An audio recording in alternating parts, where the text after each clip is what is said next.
Right, good afternoon, everyone. Welcome to our monthly market update for month of October, and where we'll help you to get up to date with the global stock market while you're having your lunch. I'm Chye, a financial market analyst and coach at Beyond Insights, and this will be your express session to get up to date with the stock market. Since we are doing this over lunchtime, we'll keep it to 30 minutes. I will start the timer when we start. We'll cover the market highlights, major stock market indices performance, and the upcoming opportunities and risks out there. And of course, we'll wrap up the session with a Q&A session. So are you guys ready? So you may type in the chat if you are ready.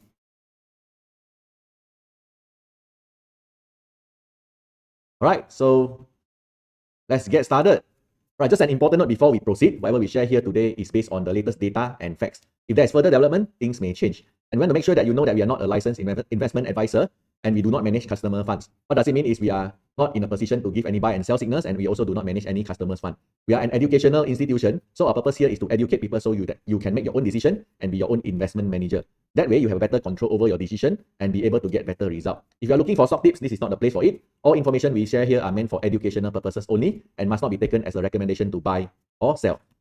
Okay, as usual, let's start with the market highlights. What happened over the past month in month of September? All right, so let's take a look.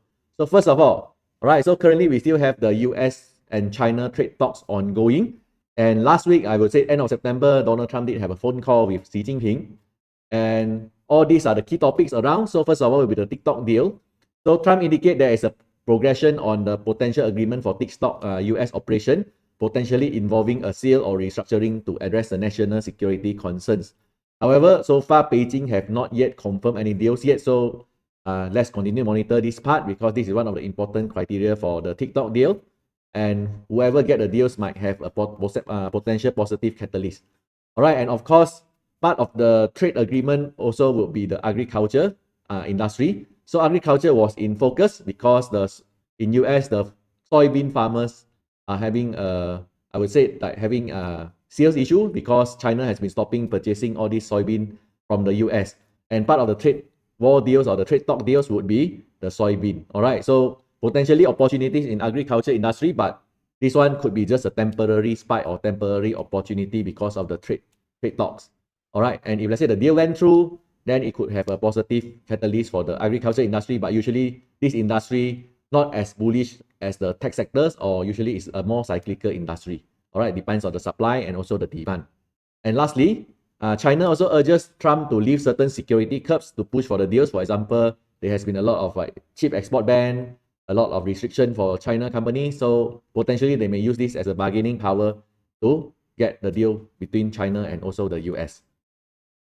All right, and one of the key highlights or key headlines for end of this month or end of last month for month of September will be the US government shutdown.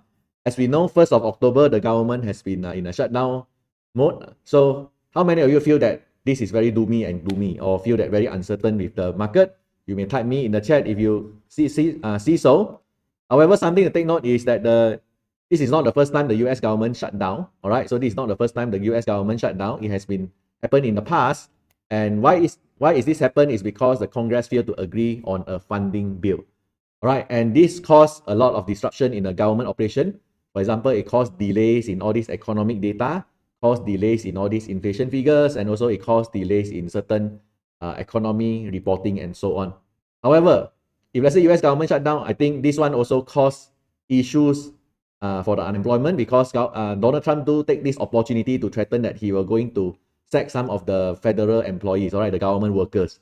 All right, and what is the potential outcome for this? It may affect the unemployment rate, right? So it may affect the unemployment rate, and it may cause some of the lower income or lower middle income people to cut their spending because they, let's say, for example, government workers may lose their jobs and they may cut down their spending.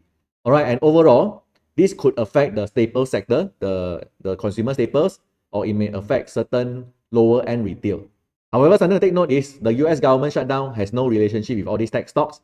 So for this for all those higher income targeted consumers, I would say higher income consumers or higher income and above, their spending could be still continue. And for all these companies that already plan for all these big capex or capital expenditure for upgrade all the AI infrastructure, likely may not affected by this government shutdown. Hence, you can see that there are different tones in the market. You can see the tech sectors, especially the AI the semicon and all this related to AI expansion, right? Especially recently, we have all these open AI deals with all these semiconductor companies. You can see the sector is rallying, all right? And overall, the stock market actually break all-time high. All right, but as of now, we do see that certain sectors are slowing down. For example, like the lower end retails that rely on lower income group, that is the sectors or industry that has been affected by this. But I would say overall, this government shutdown also caused the delays in data. And if let's say it really have the retrenchment or the reducing of the Fed employees, this may also increase the unemployment rate. And if let's say unemployment rate go up, then the Fed may pressure to cut rate as well. So I would say overall, depends on the sectors. If let's say you focus on the right sectors, it won't affect much for the US government shutdown. And in fact, if let's say there is a pullback due to uncertainty, let's say this shutdown has been prolonged and you see that overall market has been start to concern about this government shutdown and overall market pull back to a strong support level, in fact, it will be a good opportunities for you to look out for opportunity in the potential potential not so affected sector, like for example, all these AI related tech sectors or semiconductor sectors, or for those tech stocks that are trading at a very fair valuation or near the strong support level. All right, so I don't have the crystal ball, I don't know the future, but for now, we do see that the stock market have not much reaction to this shutdown. But when the shutdown prolonged, it could have sparked bigger reaction. And when there is a pullback to a strong support level, in fact, it's a good opportunity to accumulate some of these potential AI stocks or the technology stocks because they are not so directly affected by this government shutdown. All right, and of course, the shutdown caused delay in economic data. So we can see that the unemployment rate data has been delayed. The non-farm employment has been delayed as well. It's been delayed to this Friday. But if let's say the shutdown prolonged, it could delay further. All right, and this can create a black box or the data blackout for the Fed as well because they are tracking the unemployment rate as well. So do monitor this, but I would say if let's say there's a short-term pullback or a pullback to a strong support level, it could be opportunities for all these AI-related catalyst stocks or all these mega trend stocks. All right, and lastly, we are in October now. So end of this month will be a tech earnings season. So we can see that usually the stock market will have a pre-earnings rally. However, this round, the stock market at the all-time high when we start the month of October because we just passed the bullish September, which in the past I mentioned about September dip, but it never happens. So we may want to watch out for potential pullback as well because overall the stock market valuation is high now. However, it doesn't mean it don't have opportunities at all. So later I'll cover what type of traders have opportunity and investor may need to stay patient.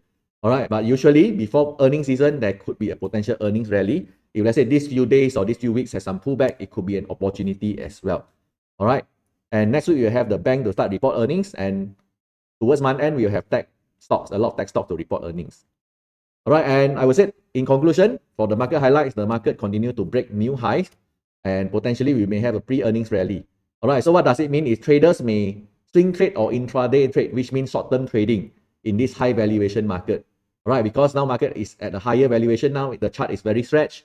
So we also don't want to catch we also don't want to enter investment for long-term investing opportunities with the high market valuation. All right, so usually investors, we are looking for long-term. And when we're looking for long-term, we may want to look at the valuation as well. We want to enter near the fair valuation, we may want the market to pull back more before we enter. Hence, investors need to be more patient. And for short-term traders, there are still opportunities. You may still swing trade, you may still intraday trade those stocks that are still in the rally. All right, for example, those stocks that recently have deals with OpenAI, or those stocks that are in the AI data center supply chain, or those stocks that are in the mega trends, aligned with the mega trends. All right, so these are the stocks that are still tradable in short term. However, I would say for majority of them, the valuation already on the high side. So if let's say you are longer term investors or more mid-term kind of traders, then you may wait for a pullback first before you look for opportunities. All right, so now is the time to stay patient for investor and mid-term traders. But for short-term traders, like if you know swing trade, you know intraday trading, these are still tradable markets. All right, just need to make sure you have a proper risk management. Do not overexpose your portfolio risk. All right. Okay, so after going through the high levels of the market highlights, so let's take a look on the stock market performance over the past 10 years. So let's take a look on how this market doing over the past 10 years. So first of all will be the Nasdaq 100 that represent the top 100 United States tech stocks, and followed by the S&P 500, which represent the 500 strongest stocks in the United States. All right, so over the 10 years, we can see that the return is around 500% and also 200+% over the past 10 years, and average double digit 20% and above over the past 10 years. And why US market still giving the more consistent return? You can see that among all, you can see that overall, if you compare the recent mega trends, let's say for example AI. So what are the stocks are listed in? What are all these AI stocks, especially like those semicon stocks? What names are them, and where they are listed? All right, you may type in the chat as well. So what AI companies? What are the leading AI companies, and where they are listed in? Which market they are listed in? All right. All right. So for example, like Nvidia, they are listed in the US. They are one of the leading AI stocks. And also, for example, like stocks like AMD, Microsoft, all of them are leading AI stocks. All right. So we can see that the US market, despite now valuation very high, they are still, over the past 10 years, they have been still leading the rest of the market. And we can see that with all these mega trends stocks, we can see that US market still providing the most consistent and the most predictable return. All right. And now market is at the high side. So if let's say you know trading, you can do short-term trading like I mentioned earlier. And if let's say you are investors, then you may want to be patient and wait for a major pullback in the stock market and prepared for all these stocks that are you identify upfront, which are trading at the fair value. Then you may look for opportunities in these stocks. All right, and let's take a look on other market, like for example China. So China, despite recent recovery, you can see that the China market has been recovering earlier this year after the DeepSeek event. However, the China region still have some economic issue. For example, they still have a property crisis, and we can see that the inflation figures over there are still in a negative region. All right, so what does this mean is the consumer spending in China still slow, and the property sector are still soft. However, the stock market recovery, because we now we have more clear picture on the trade deals. We know that Donald Trump, most of the time, there's a term called taco. Trump always chicken out. So with the trade talk ahead, people do see that there's hope for the deals. And also at the same time, the DeepSeek event also showed that China catching up in terms of AI as well. And with all these positive factors, plus the government are actively doing the stimulus to stimulate the economy, so we can see the stock market recovered. However, the underlying problem are still quite difficult to solve. For example, the property slowdown, the overproduction of all these factory products, for example, like the overproduction of automotive products, price war in the automotive markets, then also the property crisis in China, slower consumer spending. All these are still need to be resolved, and their market are easily affected by the government policies. All right, and they also still have the geopolitical headwinds, for example, US-China trade war and tech war.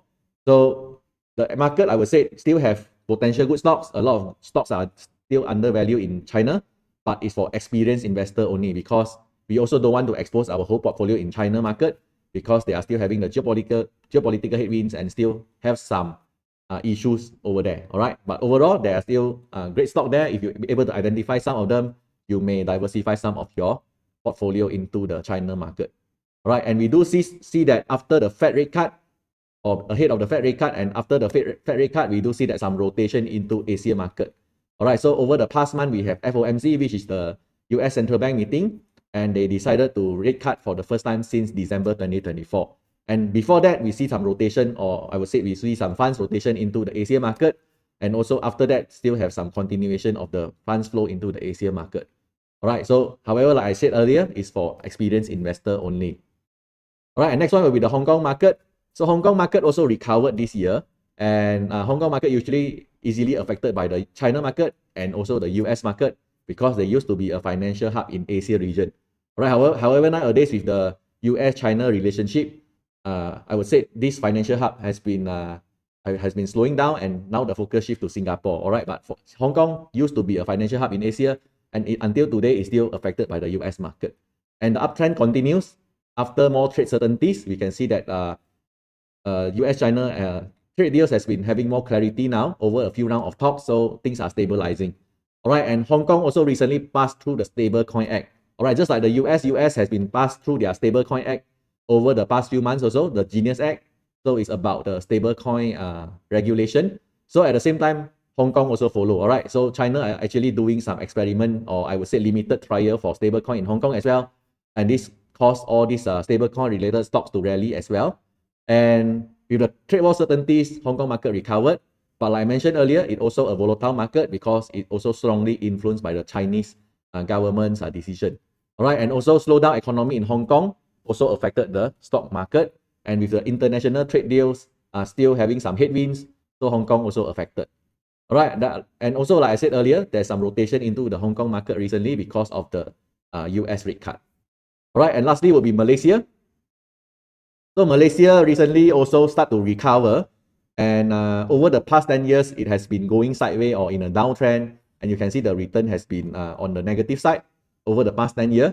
However, it doesn't mean that Malaysia don't have great stocks, all right? So we do see some good stocks in Malaysia, especially those related to data center, related to construction of the data center, and also related to some of the supply chain in semiconductor chips or wafer fab. All right, and some of these stocks already rallied and in an uptrend, just like the overall index in Malaysia still in a downtrend and now is in an early recovery. All right, and not every stocks in Malaysia rallied, and potentially funds not yet, foreign fund not yet flow into the Malaysia market, or just limited foreign fund flow into Malaysia, because based on the stock chart reaction, based on the Malaysian currency, we do see that it's still going sideways, not showing much momentum. However, we do observe that some of the Malaysian stocks, all right, so some of the Malaysian stock, like especially those data center related, already rallied quite a lot this year and also last year. All right, so if you are experienced investor or if you are from Malaysia, actually some of the stocks still investable or tradable. All right, and from overall comparison, all right, so from overall comparison, we have compared US, we have compared China, Hong Kong, and also Malaysia. So from the past 10 years chart, all right, so which market provide the most consistent return or provide the highest return? All right, you may type in the chat.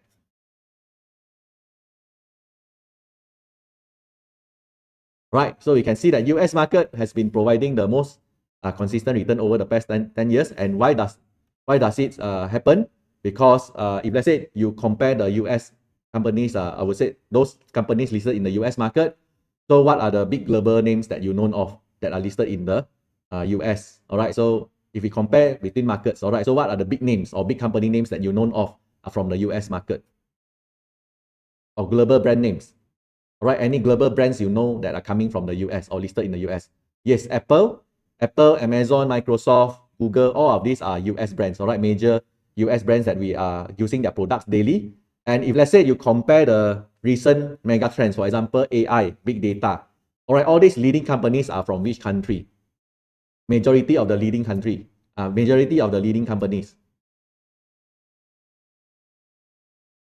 All right, so if you take a look of them, for example, like all these NVIDIA, Apple, I would say like for example, AI is Microsoft, Oracle, all these are still from the US, all right? So we can see that not only US market have all these global brands, they also having all these stock or the companies that are leading in the AI race and also in the mega trend like big data. All right, so overall we can see that companies in the US have higher earnings growth and also provide more predictable returns because majority of the leaders for mega trend are in the US, and also at the same time, majority of the global brands are from the US as well. All right, so US market still one of the most stable returns market. All right, so other than the 10-year stock chart, we also compare the other macro factors as well. And one of it is money on the sidelines. So there's a record of $7 trillion, all right, $7 trillion in cash on the sideline. And where they park? They park in the money market funds. All right, and what is a money market funds? Usually will be like our fixed deposit rate. So for example, let's say a fund, let's say a retirement fund or a hedge fund or a investment funds. All right, so if let's say they have cash position, so they tend to park in the, if let's say they have additional cash that are not yet invested, so they tend to park in the money market funds, just like when as a consumer, like retail traders, when we have additional cash, we usually park in the fixed deposit as well. All right, and all these money market funds give risk-free return as well. So they do provide interest rate as well. And so far, what is the interest rate in US?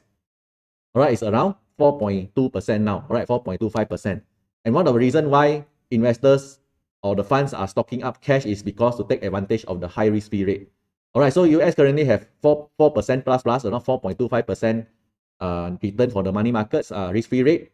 And if you compare to the inflation, is around 3%. So they have additional return when they park their money in the money market funds and to take advantage of all this risk-free rate. All right. And usually asset rotation, which means that from asset rotation means that they rotate from different assets to get better return. So usually asset rotation may happen during a rate cut cycle. All right. So let's say example, the Fed or the central bank in the US continue to cut rate, so the risk-free rate may come down as well. And at one point, the return may no longer interesting or no longer worth it. All right, so all these funds may rotate from these money market funds, from the cash position, to other riskier asset, like for example, stock or bonds. All right, so they may rotate to different asset or even gold and so on. All right, so if let's say the risk-free rate continue to drop and the inflation continue to sideways or going up slightly or still sideways, then all these funds may take this opportunity while the central bank is cutting the interest rate. They may move to other asset like stock, like bonds, and also like other asset as well. All right, and what we notice here is usually this is between inflation versus the interest rate. So if let's say inflation continue to be at let's say 3% and the rate keep on coming down, or inflation let's say at over 2.5% and above, and the rate keep coming down, at one point these funds may see that the risk-free rate no longer interesting, all right, no longer giving worth return, all right, no longer giving good return. So they may move out from the money market funds to the stock market. All right, and based on the latest Fed action, also this is the first rate cut since December 2024, and based on their meeting minutes also, they project another 2 more rate cuts in 2025. All right, so we do see that the rate cut is happening now. We are in the rate cut cycle now, and the Fed do want to cut 2 times interest rate this year, all right, based on their projection so far. So in this case, we may see more rotation going on as we go through the end of the year. All right, so do monitor this. So when the rotation happens, then it may rotate to other assets, like for example, stock or bonds or other assets. All right. So as an investor, other than going through the macro, going through the stock chart itself, we also want to take a look on the risks and also opportunities. And for an investor or trader to do well, first of all, we need to manage our risk well. All right. So, and also focus at the right sector for opportunities. All right. So what are the risks out there? All right. So we do see that with all these noises around, like government shutdown, trade war, tariff, all these are the risks. And usually throughout the stock market, the risk won't go away. All right. So time to time, we always have decade to decade, I would say years to years, we always have different kind of risks, different kind of topics or different kind of themes around for the risk. And for this year, mainly tariff. So early this year, Donald Trump administration come into the government, and first of all, they introduced the tariff. All right. So tariff is one of the risks here. But of course, with the trade talks has been going on for multiple countries, things are getting more certain, all right, more stable. All right, so I would say this one a bit on the stable side already. More, we just need to manage the potential risks that are still around. For example, like over long run, tariff could be inflationary, and this may affect some of the consumer discretionary companies. All right, so some of the tariff may affect all these imports related retail company, or if let's say tariff prolong, then some of the people may cut their spending, especially mid to lower income, all right, mid to lower income may cut their spending, and this may affect some of the consumer discretionary or consumer staple stock or the retail stocks.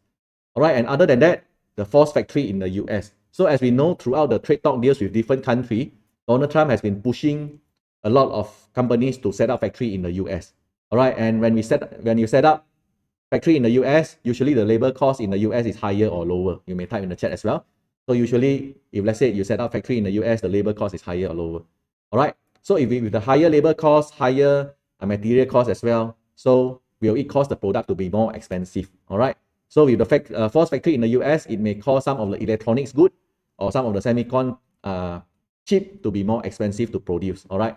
So this is one of the issues or one of the risks that tariff may cause inflation, cause things to be more expensive.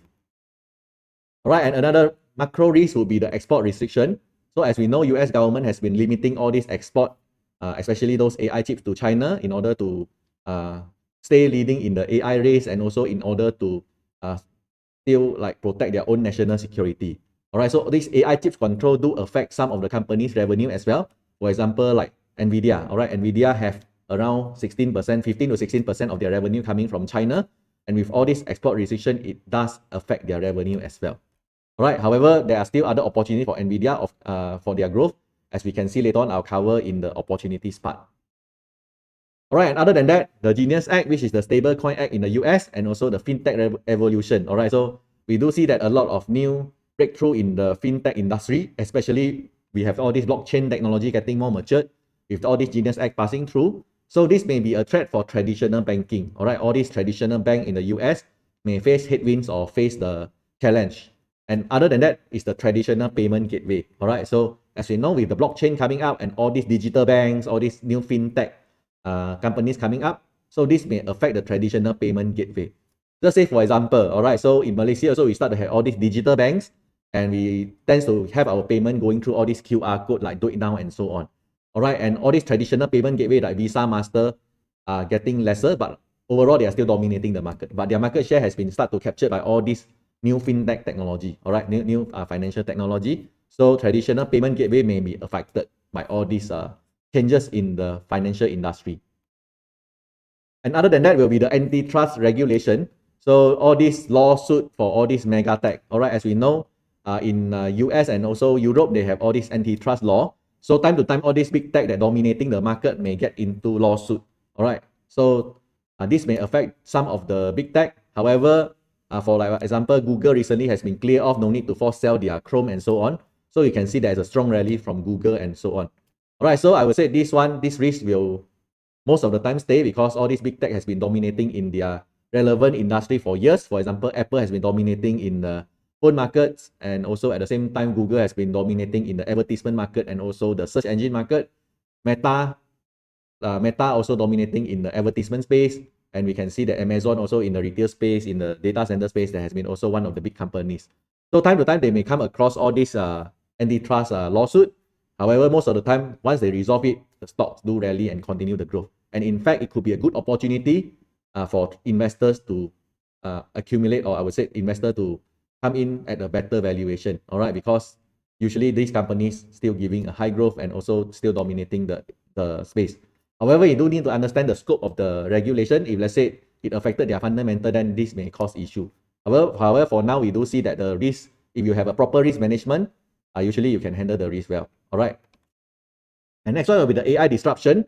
So AI disruption, like for example, all these ChatGPT, Google Gemini, Grok from Elon Musk, all these has been disrupting the traditional search engine. All right, we can see that nowadays, most of the time when we want to do some search or want to do some fact check, we may use some of the AI tools as well. And lastly will be the drug price control. So as we know, Donald Trump has been also want to tariff the medical, I would say medical products in US, and also he want to control the drug price. And this has been affecting the pharmaceuticals and biotech stocks. All right, and all these risks like I covered earlier, tariff, export restriction, all these fintech evolution, antitrust regulation, AI disruption, and also drug price control, all these risks might stay for a while. However, if you have proper risk management, let's say for example, our students, all right, so you learn about portfolio management, portfolio risk management, individual trade risk management. So as long as you manage your risk well and focus on the right sectors, it will be all right, okay? So no matter how, like I mentioned earlier, year to year, decade by decade, we will always have a different risk and different risk title or the doomsday title around. So as long as you manage your risk well, all right, you know where is your exit point when you invest, or you know how to manage your risk, you know what is the right valuation, all this will manage the risk, all right, reduce the risk. And what we need to do is focus on the right opportunities or the right sector. All right, for example, what are the opportunities still around in the market?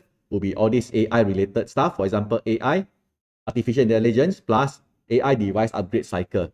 So what does it mean is data center infrastructure ecosystem. For example, as we know recently, all these open AI deals with AMD, NVIDIA, and Oracle, it shows that the AI infrastructure demand are still there. All right, and all these big companies are spending money to upgrade the infrastructure, because in AI world, if you have raw calculation power, you already lead over your opponent.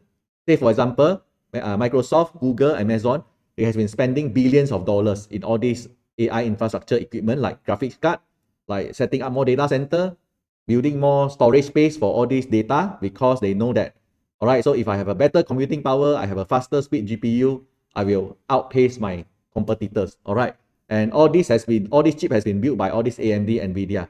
So you can see that data center infrastructure, the demand are still there. So these are still one of the industry that people are focusing on, or all these big funds are focusing on, all right? However, now the valuation is super high now, sky high. I would say on the high side, not super high, but high side. So stock chart are stretched, so it's more suitable for short-term trading for now. But when there are major pullback in the market, then it will be good opportunities. All right, and next one will be the storage and memory. So as we know, the storage, as the AI move into agentic AI, all right, so from the models, AI models era, training era to the inference era, and also now is the agentic AI world. So all this requires data and requires computing power, and it requires a lot of storage and also memory. All right, and from the stock chart of all these memory stocks, like for example, like Western Digital, like Seagate, like all these Micron, we can see that their stock chart has been very bullish, and based on their earnings also, they are mentioned about under capacity. All right, demand is too high for the high speed memory, and they are building more lines, more factories for to accommodate that volume. All right, more production line will be set up. All right, so from here we can see the world are still in high demand for storage and memory. However, something to take note is storage and memory usually is a more supply demand type of industry, more cyclical industry, so it's more suitable for trading. All right, and the next one will be cybersecurity. As everything move online, then the cybersecurity space will be very important as well, and companies may want to spend more money on cybersecurity as well, because they may want to secure their customer data or retain sensitive data in the online space. And lastly will be the AI PC upgrade cycle. As we know, nowadays if you use laptop, so if those laptop models that you buy 2-3 years ago, or even 4 years ago, or 2-3 years ago, some of them you can feel start to slow down. All right, and all of this is because once you install all these AI related software, like for example the recent upgrades for, like for example, Zoom. All right, so with AI function, with all your Google Meet with AI function, with all these Windows OS, with new AI functions, you can see that things are slowing down and requires more RAM, requires more storage, requires more high-speed processor, requires graphics card, and so on. So all this will force consumer eventually do a PC upgrade or a device upgrade, because over time this device may slow down and the users or the consumers may need to upgrade their hardware in order to take advantage of the latest software features. All right, so this may come in as well. All right, later part of the AI deployment. The next one will be the fintech. So the fintech, like I said, you can see the risk for traditional banking, traditional payment gateway, but it's opportunities for the broker industry, for the new kind of payment system. Say for example, the Genius Act is about stable coin, and nowadays we also have this real world asset, RWA is real world asset tokenization trend ongoing, and this benefited the broker industry, benefited the digital banking system, and also benefited some of the new payment systems technology.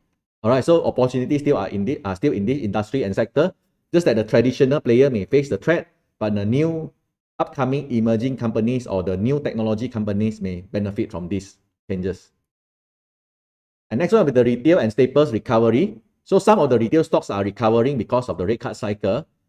So you can see that tariff caused some consumer discretionary risk, but also at the same time, if the rate cut, it do benefit some of the retail stocks.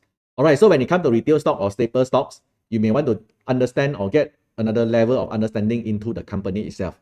All right, so it depends on which income group these retail stocks serve. All right, as we know, unemployment has been going up. All right, and with people losing their job or having less employment, then people may cut their spending. And usually most affected will be the lower income group or middle lower income group. And some of these discount stores have been facing headwinds because of that. All right, because when lower income groups start to cut their spending, all these discount stores may affected.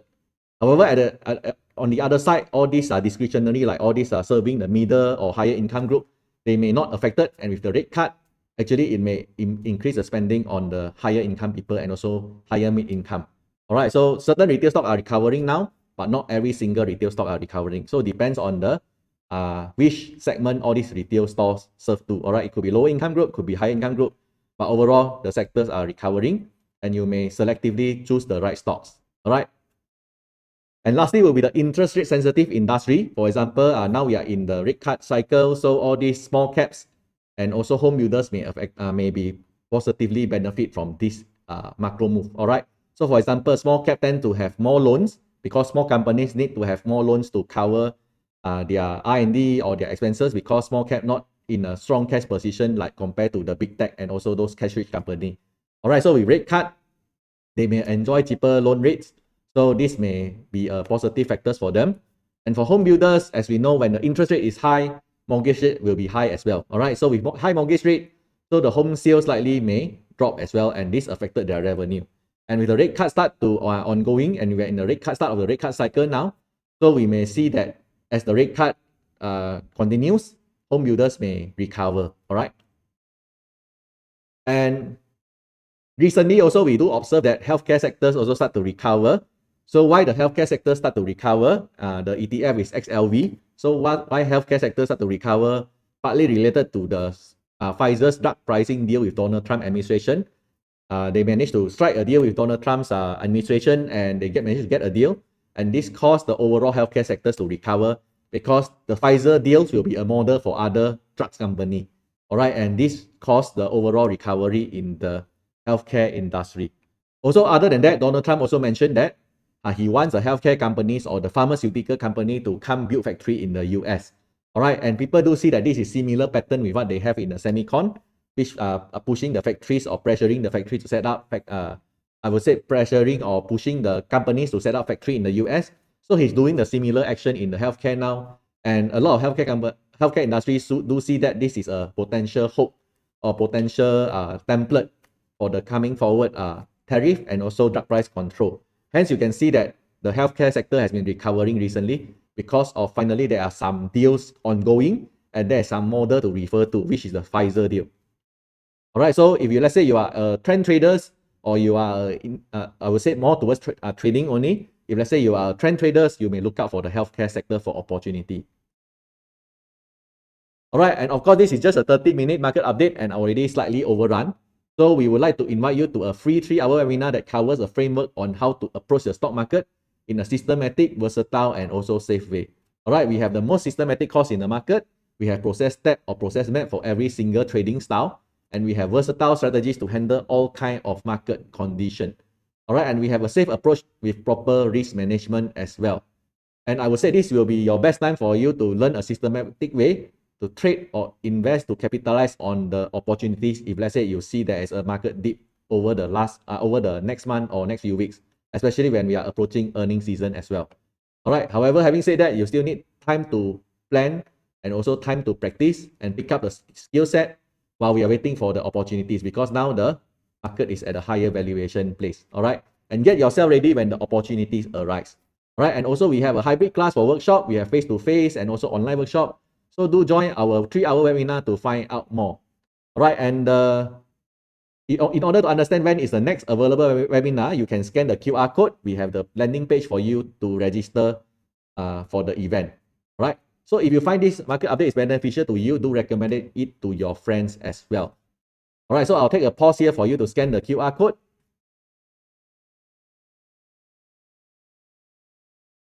All right, so other than that, we do have other more advanced courses as well. For example, like for those of you that are interested in the trends and also major macro factors that impact the stock market, where is the money flow? So how is the money supply works, how the money flows in the stock market and also global stock market, and what is the relationship between markets like stocks, currencies, cryptocurrency, bond, and commodities.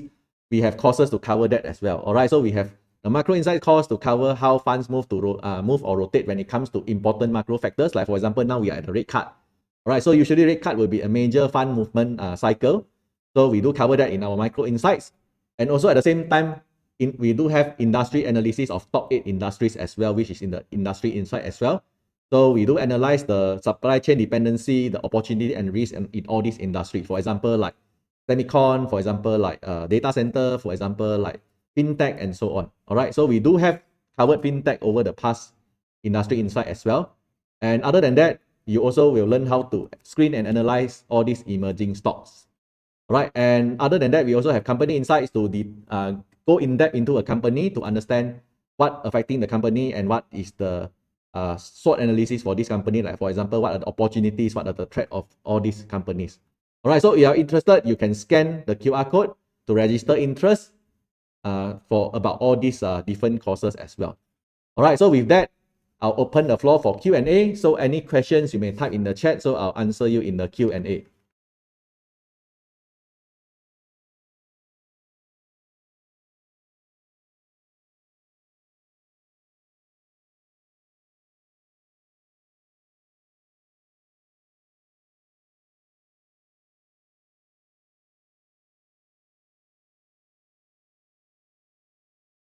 Right, so let me just take a look on the chat. So let me relaunch my slide first, accidentally close it.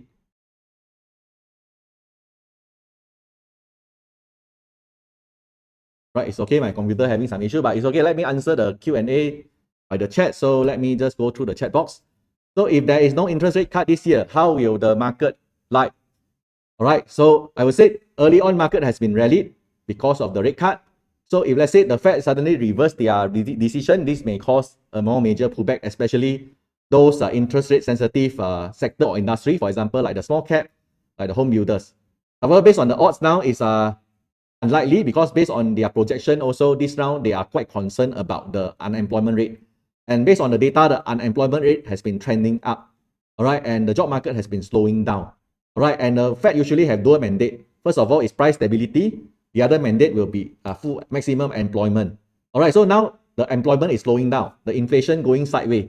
All right, at first they can, if let's say employment market is stable, they can just continue to hold the rate. However, the unemployment start to go up. It has been in the uptrend over the past few data points. All right, and the Fed has been worrying about this. That's why in the recent rate cut, they do mention they have concern on the unemployment rate, and they do this for the risk management. And they do increase their projection that this year they will have 2 rate cuts because of the unemployment. They have been concerning on the unemployment. They want to stabilize the the jobs market.